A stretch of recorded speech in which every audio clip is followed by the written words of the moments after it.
Hello, my dear students and my friends. Today we are going to study about the Kusan dynasty, Yuchi and Tokhri. तो आज हम लोग क्या पढ़ने वाले हैं? कुषाण वंश के बारे में, ठीक है। और किन के और इसके अंतर्गत हम लोग पढ़ने वाले हैं सबसे पहले किसके बारे में? कुजुल कड़फिसेस के बारे में, उसके बाद विम कड़फिसेस के बारे में और कनिष्क और वसुदेव के बारे में। सबसे पहले हम लोग परिचय ले लेते हैं प्राचीन चीन का यूची कबीला। अब देखिए, जो ये थे हुन लोग थे, हुन लोगों ने क्या किया था? यूची को खदेड़ा। यूची भी क्या था? एक कबीला था, ठीक है। इनकी 5 शाखाएं थी। उनमें से देखिए, सबसे पहले जानते हैं कुषाण वंश के बारे में। कुषाण वंश के संस्थापक जो थे वो कुजुल कड़फिसेस थे। कौन थे? कुजुल कड़फिसेस, ठीक है। इन्होंने तांबे के सिक्के जारी किए थे। राजधानियाँ देखिए, जो कुजुल कड़फिसेस के समय में जो कुषाण संस्थापक थे, इनके समय राजधानियाँ थी पुरुषपुर यानी कि पेशावर, जो वर्तमान में कहाँ? पाकिस्तान में पड़ता है, और मथुरा, ठीक है। चलिए आगे बढ़ते हैं।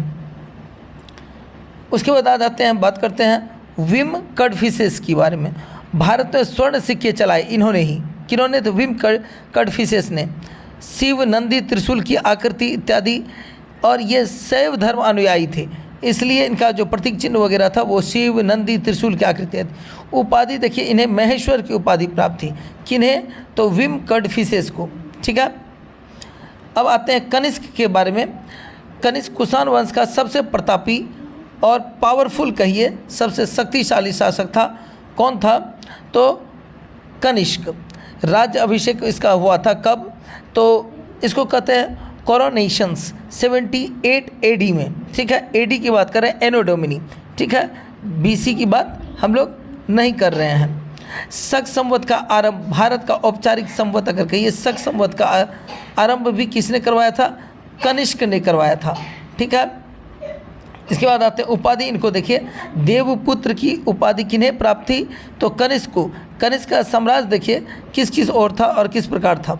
तो उत्तर भारत में और मध्य एशिया, उत्तर भारत और मध्य एशिया तक इसका साम्राज्य फैला हुआ था। किसका? कनिष्क का।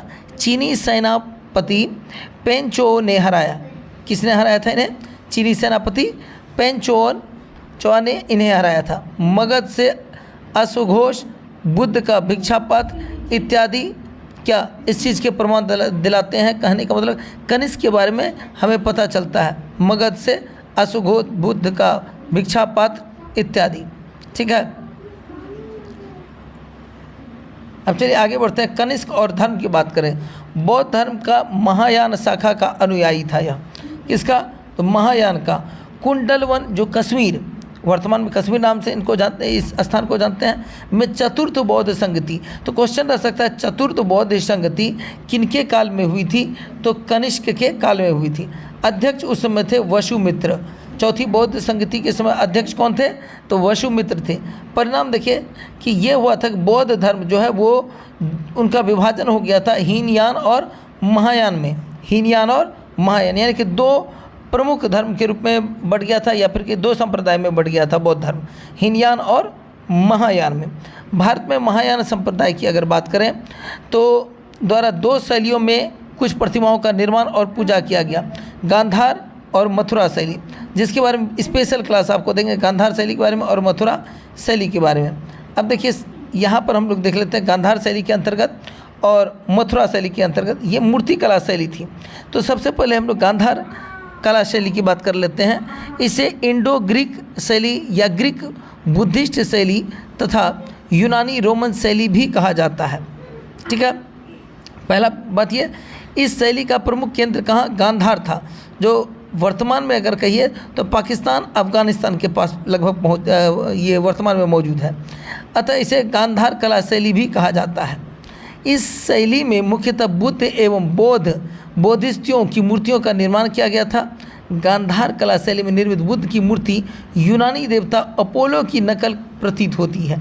अपोलो कौन है? तो अपोलो सौंदर्य का देवता, यूनानी सौंदर्य का देवता कौन? अपोलो, उनके समान समकक्ष नजर आती है। इस शैली में निर्मित मूर्तियों का निर्माण मुख्यतः किस प्रकार के? काले, नीले तथा हरे स्लेटी पत्थर से किया जाता था। ठीक है, किससे किया जाता था? तो काले, नीले तथा हरे स्लेटी पत्थर से किया जाता था। इस शैली में निर्मित मूर्तियों में आध्यात्मिकता कम तथा भौतिकता यानी कि आडंबर अधिक दिखाई देता था, यानी कि सौंदर्यता पर ज़्यादा ध्यान दिया गया था। भावनात्मक रूप से अगर देखा जाए तो भाव जो है उसमें कम नज़र आता था। किसमें? गांधार कला शैली के अंतर्गत जो मूर्तियाँ निर्मित की गई थी। इस कला शैली का, अब देखिए मथुरा कला शैली के बारे में हम लोग जान लेते हैं। इस कला शैली का जो जन्म कनिष्क के समय मथुरा में हुआ था। किसके समय? कनिष्क के समय मथुरा में हुआ था, अतः इसे मथुरा कला शैली भी कहा जाता है। इस शैली में बौद्ध, हिंदू एवं जैन धर्मों से संबंधित मूर्तियों का निर्माण किया गया था। इस शैली में निर्मित मूर्तियों का निर्माण मुख्यतः लाल बलुआ पत्थर से किया गया था। अब इसमें देखिए काले, नीले तथा हरे स्लेटी पत्थर से किया गया था, परंतु मथुरा कला शैली में मुख्यतः लाल बलुआ पत्थर से किया गया था मूर्तियों का निर्माण। बुद्ध की प्रथम मूर्ति के निर्माण का श्रेय पहली शताब्दी ईसा वर्ष पूर्व में मथुरा कला शैली को दिया जाता है। बुद्ध की प्रथम मूर्ति का निर्माण किसके अंतर्गत आता है? तो मथुरा कला शैली के अंतर्गत ही। इस शैली में निर्मित मूर्तियों में आध्यात्मिकता अधिक नज़र आती है और भौतिकता कम नज़र आती है। दोनों में अंतर हम लोग देख लिए। किसमें? गांधार कला शैली में और मथुरा कला शैली में। चलिए आगे बढ़ते हैं हम लोग। कनिष्क कालीन साहित्य और वास्तुकला के बारे में थोड़ा बहुत जान लेते हैं। कुषाण ने सबसे शुद्ध स्वर्ण सिक्के जारी किए थे। किन्होंने? तो कुषाण ने। पुरुषपुर यानी कि पेशावर, कनिष्क, चैत्य, संघाराम, बामियान, ध्यान दीजिएगा, बामियान खड़ी हुई बौद्ध प्रतिमा, यहीं से कहा बामियान जो कह रहे हैं किसके बारे में कहा जा रहा है? बामियान, तो खड़ी हुई बौद्ध प्रतिमा, बौद्ध यानी कि महात्मा बुद्ध की खड़ी प्रतिमा प्राप्त हुई है। कश्मीर में कनिष्कपुर नामक नगर, अगर ये जो कनिष्कपुर नगर देख रहे हैं ये कहाँ मौजूद था? तो इस नाम का नगर कश्मीर में। ठीक है, चलिए किसके के समय विद्वान कौन कौन से थे? तो चरक राजवैद्य थे। तो आपको क्वेश्चन रह सकता है कि चरक किसके राजवैद्य, किस वंश के राजवैद्य के अंतर्गत आते थे या किस वंश के राजवैद्य थे? तो देखिए चरक जो थे ये कुषाण वंश के अंतर्गत आते थे और कनिष्क के समय थे ये। और इन्होंने लिखा था क्या? चरक संहिता। अश्वघोष जो राजकवि थे, बुद्ध चरित बौद्ध धर्म की रामायण वो सौंदरानंद संस्कृत में प्रकाशित हुई थी, यानी कि संस्कृत में लिखा गया था, यह रचना है अश्वघोष के द्वारा। वसुमित्र भी विद्वान थे जिन्होंने महाविभाष सूत्र नामक ग्रंथ लिखा था। प्रधान पुरोहित थे कनिष्क के समय कौन थे? संघरक्ष। कौन थे प्रधान पुरोहित? संघरक्ष। ठीक है, इसके अलावा नागार्जुन, भारत का आइंस्टाइन भी इन्हें कहा जाता है, नागार्जुन को।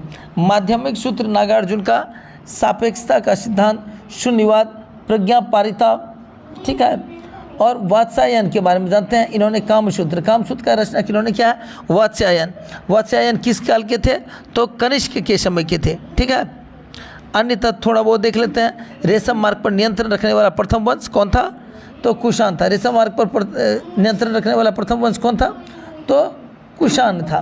कुषाण द्वारा जारी सर्वाधिक सिक्के तांबे के। अंतिम शासक कौन था? इस वंश का अंतिम शासक था वसुदेव। तो उम्मीद करते हैं कि आपको यह क्लास अच्छा लगा होगा और इनमें से महत्वपूर्ण जानकारियाँ भी प्राप्त हुई होगी। अब ये परीक्षा के दृष्टिकोण से देखेंगे तो अगर आप 12वीं के छात्र हैं, आर्ट्स स्ट्रीम से हैं, तो भी आपके लिए लाभदायक है। और आप अगर प्रतियोगिता परीक्षा की तैयारी कर रहे हैं या फिर आप बिहार PCS या फिर UPSC इत्यादि की तैयारी कर रहे हैं हिंदी माध्यम से, तो यह काफ़ी आपके लिए सहायक हो सकता है। अगर आपके लिए सहायक हो तो लाइक कीजिए, सब्सक्राइब और कमेंट कीजिए। जय हिंद, जय भारत।